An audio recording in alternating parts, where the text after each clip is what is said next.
Hey yo guys, what's going on? Welcome to a brand new video. In today's video, I'm going to be talking to you about what Sea of Thieves is and if it is worth playing and purchasing in 2021. Sea of Thieves is the best sandbox pirate game there is to date, without a doubt. And I assume if you're watching this video, you are likely considering buying the game, you've seen it online and are interested in reviews, or you're coming back to the game after a while of playing. Either way, this video should tell you everything you need to know. This video will be segmented into different sections where I will describe to you what Sea of Thieves is, the replayability and the current content, the metas and what to expect, the issues, the community and the update frequency. So strap in. Before we get any further into the video, I am going to give you 10 seconds to go and subscribe and leave a like on this video. Hey yo, have you done it yet? Alright, well I'm trusting you, so let's get back into the video. So, first things first, I'm going to explain to you who I am and why you can trust what I say. So, I'm a Sea of Thieves partner, meaning I work with the developers of the game, and I get insight into future updates and exclusives coming out, as well as just behind the scene things that are going on. As well as this, I also have the ability to work alongside other content creators such as Captain Falcor, Boxy Fresh, and Fuzzy Bond. I've played this game since its release in 2018, and I've seen it turn into the amazing game that it is now.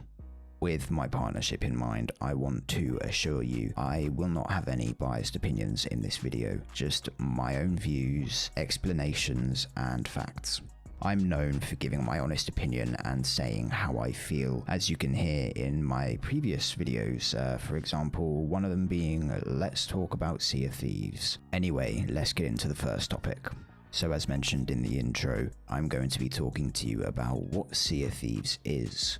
Sea of Thieves is a first-person adventure sandbox pirate game developed by Rare. This essentially means you can do whatever you want in whatever way you want, when you want. The game is developed to drive player engagement, meaning you will run into other players. Sometimes you will form an alliance and go on adventures together. Other times you will go into battle and have to fight to the death.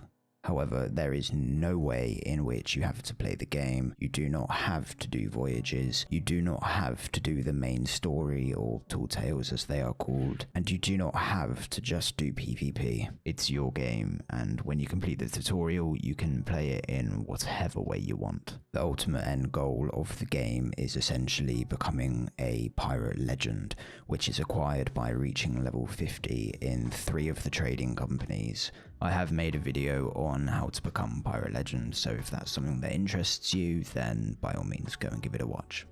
Moving on to the update frequency.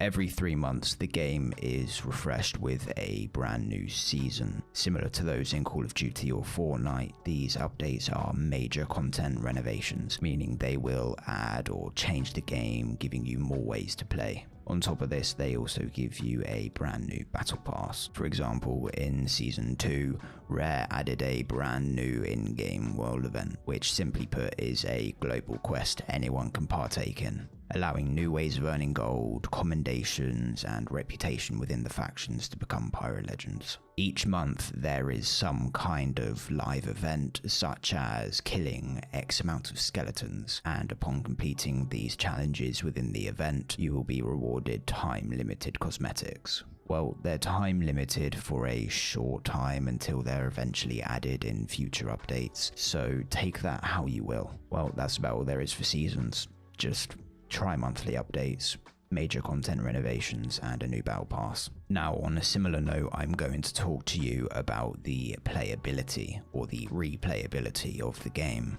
The game in general has insane replayability that I haven't seen in any other game. The amount of things you can do is unmatched by any other game in the same genre. One day you can log on and spend 12 hours cycling through the world events, earning millions upon millions of gold. The next day you can spend hours progressing through the tall tales so you can unlock that infamous gold curse.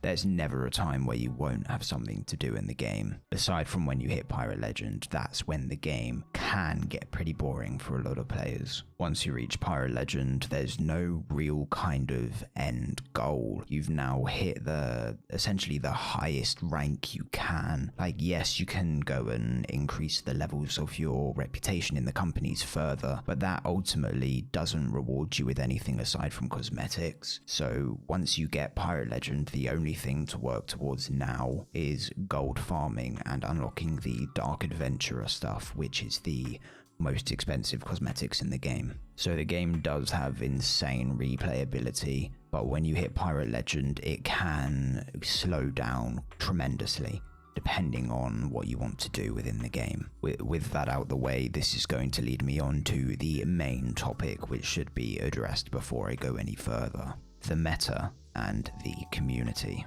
When sailing around and going about doing your quests, you will get into pirate engagements where people will attack you and try to sink you. This is where the meta comes into play. The meta is rather simple. Speaking from the enemy's point of view, the meta is simply destroy your masts so you are disabled and can't move. At that moment, you shoot someone out of the cannons to try and board your boat. This is because you will be busy trying to repair your mast or repairing any bottom holes you have and bailing water out of your boat. At this point, it's pretty easy to get aboard your boat, because you're going to be thinking about a million different things at once, especially for newer and average players. As soon as they go on your boat, they're going to kill you and just sit there waiting for you to respawn. As soon as you respawn, they're just going to kill you over and over and over again until you inevitably sink. It's a very good strategy and works 90% of the time, even if the opponent is better than you. As long as a bit of RNG and luck is on your side, you can sink players 10 times better than yourself.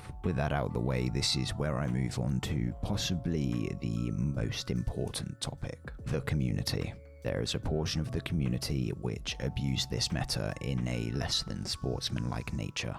They will disable your boat and sit there killing you over and over again, but the only difference is they won't try to sink you. They will repair any holes on your boat to make sure that you aren't sinking. They will sit there for as long as you let them, killing you over and over again. This is the toxic PvP side of the game, where nothing can really be done about it, at least not from a developer's standpoint. Maybe they can add invincibility upon spawning or change the spawning positions, but ultimately there's not a lot you can do. Similarly, a part of the PvE community isn't much different. They demand PvP be disabled, or that PvP disabled servers be integrated into the game. They will spam complaints on Reddit, forums and Twitter threads, just so they can sit there brainlessly grinding to their heart's content with no worries. Some people want this to be a pure pirate PvP game. Some people want this to be a pure grindfest for gold and cosmetics, forgetting that this game is actually a sandbox game where you can do anything, and it's supposed to encourage a variety of different player engagements. I hope that wasn't too rambly, but it's definitely something you should be aware of before entering the game. Thankfully, I would say that the toxic PvP community consists of about 5 to 10% of the player base. Sadly, the ignorant PvP side takes up around 30%, and I don't really understand why, but that means there's about 60% of the player base being content with PvP and PvE in the same server. In conclusion, if you are looking for a first-person action-adventure sandbox game where you can spend hours doing whatever you want, creating your own fun, creating your own stories, or going along with the voyages and the mainline stories, then this is the one for you. This game will get you hooked. You can definitely get addicted and sink a lot of time into it. So if that's something that interests you, then definitely give Sea of Thieves a go. Hopefully this helps you make your decision as to whether or not Sea of Thieves is worth it. Thank you for watching, remember to subscribe and turn those notifications on. I will see you in the next video. Goodbye.